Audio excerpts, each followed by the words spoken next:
What's up, you guys? Happy weekend. Welcome to Hollyscoop's Moments of the Week. I'm Madison Hill. And I am Courtney Revolution. Yes, there was a lot of tea. I don't know why I got British for a second because we were talking about tea. It just makes sense.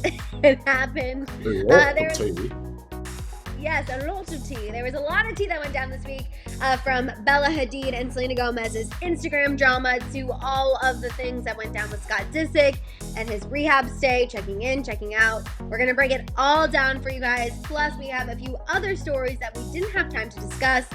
But first up, I think we need to break down the Selena and Bella Instagram drama. So it all started over the weekend when, Bella Hadid decided to wave that white flag and she officially followed Selena Gomez back on Instagram. This was a huge move.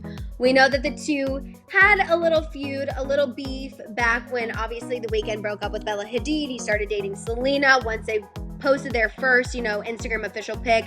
Bella hit Selena with the unfollow, which we all kind of understood. But ever since then, they've kind of had all of this drama. So when Bella followed Selena back on Instagram, we were so excited. I know, I was very excited because I felt like it was like a mature move. I felt like even with all of Selena's excess drama going on, I looked at it as like a light. No, exactly. And remember, we were applauding Bella for being mature. We thought, she's becoming an aunt. Maybe this is her way of wanting to show her little rumored niece. It hasn't been confirmed, but that's what sources are saying. Her rumored niece that, this is how women empower one another. We can have our differences, but then we put it to the side. I mean, we were really applauding Bella over and over again on the morning tea. I just remember we were like, yes, Bella, we're so for this situation. This is the Hadid handbook, how they handle, little celebrity dramas. We were all for it. And then it felt like literally as soon as we were praising Bella, she went ahead and unfollowed Selena again. What do you make of this? What do we think is actually happening? Why did Bella do this? I'm not too sure, honestly, Madison. I feel like the unfollow follow thing in general, whether you're a celebrity or not, is just kind of childish. So, I mean, I don't want to say maybe she slipped up and followed by mistake. Someone had commented earlier in the week, like, this is how she could have if she was on the Explore page and she accidentally swiped. And sure, I guess. But I feel like sometimes if you slipped up and you start to notice that people are noticing, it almost would have been better for Bella to just leave it. Not saying that y'all have to talk or communicate or even like a picture, but it's just the fact that she unfollowed that looks worse than her accidentally following potentially. No, I completely agree. And I know people were explaining to us how you can accidentally follow someone, but for me, I just feel like accidentally liking a picture, been there, done that, got the t-shirt, totally understand how that happens.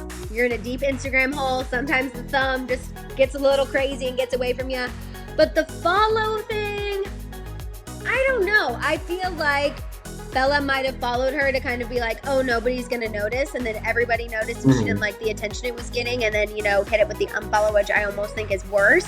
I think we all would have forgotten about it if she would have just followed and left it alone. Like, we wouldn't have probably brought it up ever again because we would have been like, there's no drama. They ended it. It was a minor detail that became a major one once she took the additional action with the unfollow. It wasn't even a big deal until she made it one. And I like her. That sucks. I know. What do you say to people who say Hailey Bieber is the one who was behind it? Because that was another theory that was being thrown around. I don't believe that Hailey is behind it personally, Madison. However, if she is, then I'm not mad at Hailey. To be honest, I would be mad at Bella for being so weak-minded. If that's true. I don't believe that it is. Yes. But if it is, I don't believe that it is either. A friend like that, then that's unfortunate for Bella to have someone like that in her life. Exactly. I want to believe that Hailey's not like that. I want to believe that Hailey is living in her Canadian bubble with Justin, not paying any mind to the situation. That's what I want to believe anyway. But let's move on and talk about Scott Disick and everything that went down with him this week. So news broke at the beginning of the week that Scott Disick had checked himself into a rehab facility for substance abuse struggles. The initial report was from the Daily Mail. It included a photo of Scott in the facility, which was horrible because that's a huge violation of privacy, a huge HIPAA violation as well. The initial report claimed that he was struggling with alcohol abuse and cocaine. We know E! News did confirm that he was there for substance abuse issues. They did not specify what exactly. As soon as the photo leaked and the initial report went out, Scott checked himself out of the rehab facility. A report came out to TMZ almost immediately where Scott's attorney, Marty Singer, released a statement. He said that Scott was not in there for problems with cocaine and alcohol. Marty Singer, that's his attorney, in a statement said, quote, in an effort to finally come to terms and deal with the pain that Scott has been silently suffering for many years due to the sudden death of his mother, followed by the death of his father 3 months later, Scott made the decision to check himself into a rehab facility last week to work on his past traumas. TMZ reported that, Scott was quarantined by himself in LA, kind of gave him time to realize that he hadn't dealt with all of these things.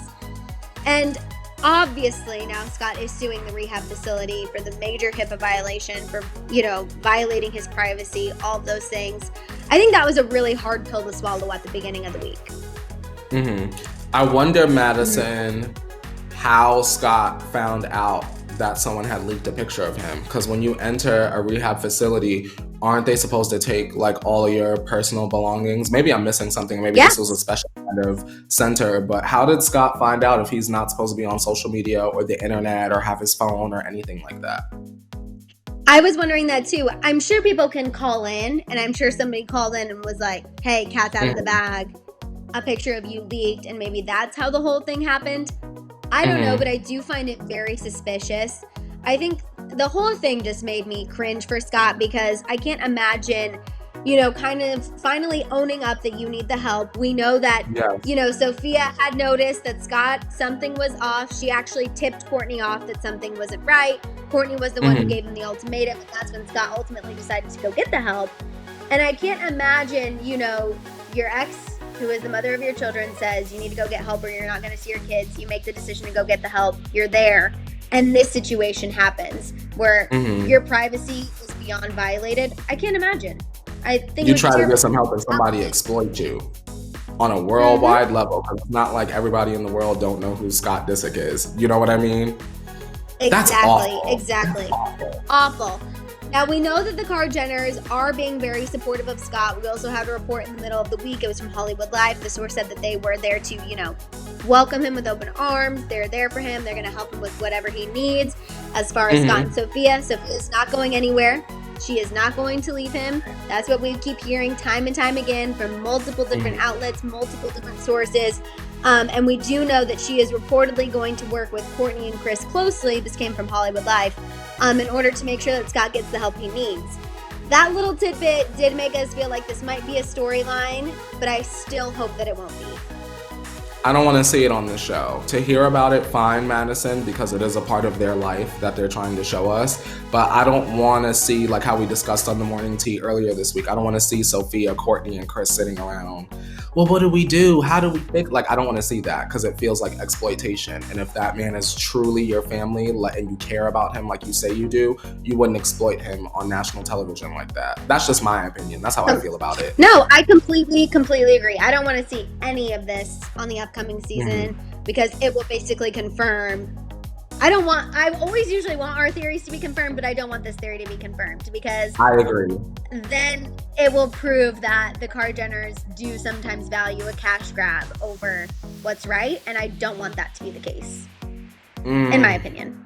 Unfortunate. But let's move on and talk about the other headlines that we didn't have time to discuss. So Black Mirror is a show that people love, but the creator, Charlie Booker, revealed this week that he is not working on any scripts for right now. He thinks that people do not need this show in the time of the crisis. He said in an interview with Radio Times, quote, "At the moment, I don't know what stomach there would be for stories about societies falling apart, so I'm not working on any of those." Yeah, like the post-apocalyptic stories, like exploring that stuff, might freak some people out. And then there are people like me who've only seen like 4 episodes, so now I might go and binge all the rest and freak myself out today, Madison.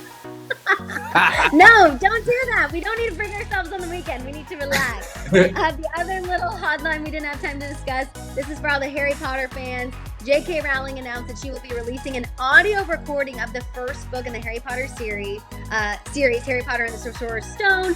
Each chapter will be read by a different celebrity weekly.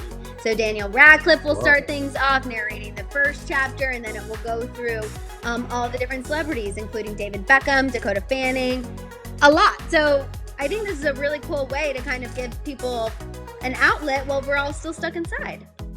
I just want to say, Madison, because I know what the comments will say after I say this. I'm not trying to pit two women against each other, but I know JK saw that Stephanie Meyer news come out and said, girl, that Midnight Sun ain't making no noise. It ain't making no noise enough. Daniel and what's her name, Hermione, come up in this booth. David Beckham, you in your underwear, come in this booth and read off these pages real quick. See, JK know what to do up in the castle. She know what to do. I thought about that too, and I was like, well, I do love myself some Harry Potter. My loyalty is to Twilight. So JK, love you. Thank you for doing this. But we're all going to be excited for Midnight Sun. Just saying. All right, you guys. That is all the time we have. Now it's time to tell us what you think about everything we talked about. What is your reaction to the Selena and Bella situation? What do you think about Scott Disick and everything going on with him? Also, what do you think about the other headlines we discussed? Let it out down below. Don't forget to tune into the Morning Tea on Monday at 8:30 a.m. Pacific Standard Time. In the meantime, make sure you hit that subscribe button. Don't forget the notification bell. And we'll see you guys next time. Bye. Bye, guys.